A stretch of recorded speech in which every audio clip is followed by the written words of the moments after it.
Ohio Governor John Kasich's official website, one of several government websites hacked with pro-ISIS messages. The message reads, quote, "You will be held accountable, Trump, you and all your people, for every drop of blood flowing from Muslim countries." A hacker group called Team System DZ is taking responsibility for the messages. Joining me now is conservative columnist Dr. Gina Loudon on what you make of this hack. Good morning, Gina. Good morning, Dagan. Good to be with you. So I think, you go ahead. No. You weigh in on what you make of this hack.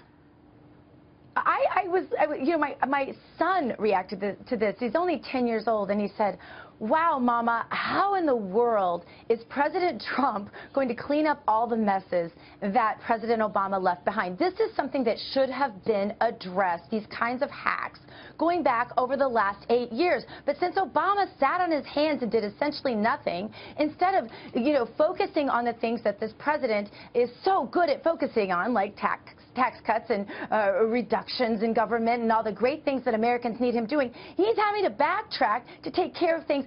ISIS should not be hacking us. We should be hacking ISIS. That's where we should be with our cybersecurity. So I'm really glad that the president did do the executive order. I think it was just last week, and is addressing this and sharing this information between the states and the government agencies should be a great first step to fixing some of this. I mean, I think it's of particular interest to me that they've chosen John Kasich's site as one that they're going to be focused on, especially with Kasich being such a vocal critic of Donald Trump and such a vocal critic of the health care bill, of everything that's happening right now, and they're putting that on his site, among others. Why do you think that they're choosing him? Yeah, that's an interesting question.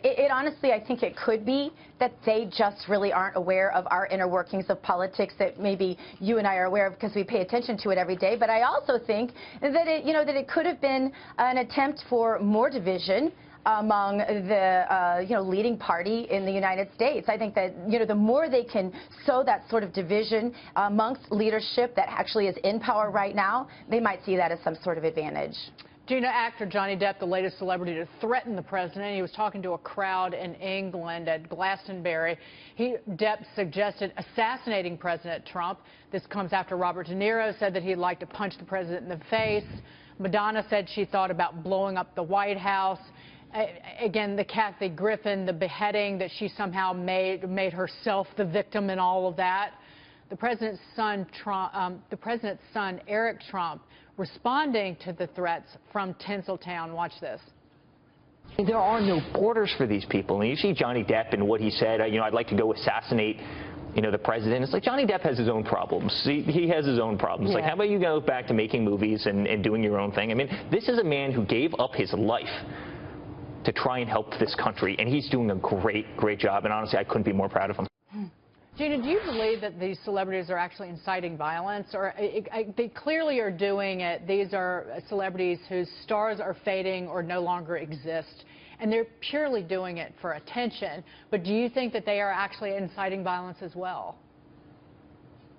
Absolutely. And Dagan, you make such an incredibly important point. The minute that somebody in Hollywood needs more attention or more money, they decide to say something like this. And there really is no reprisal for this. Whatever happened to Madonna? Absolutely nothing. But you know what it does? I mean, could you feel more compassion for this son of the president? I was surprised he held himself together making that statement, Eric Trump. And I tell you, the more I see of this first family, the more I feel just honored that they're sitting there in the White House, that they are willing to expose their family to this. They didn't need this, just like Eric Trump pointed out, and yet they have really given up their time and their security, their own personal security and that of their own children and grandchildren, just to serve our country. And I think that is one of the reasons that America wanted to see this president in place, and I thought that Eric Trump's words couldn't have been more poignant and more heartfelt. Yeah, they run their mouths, but all that money that they throw at these Democratic candidates, look at Jon Ossoff, that got him, well, not elected. That got him nowhere. 9-1 California donations to in-state Georgia donations in that election that he lost to Karen Handel.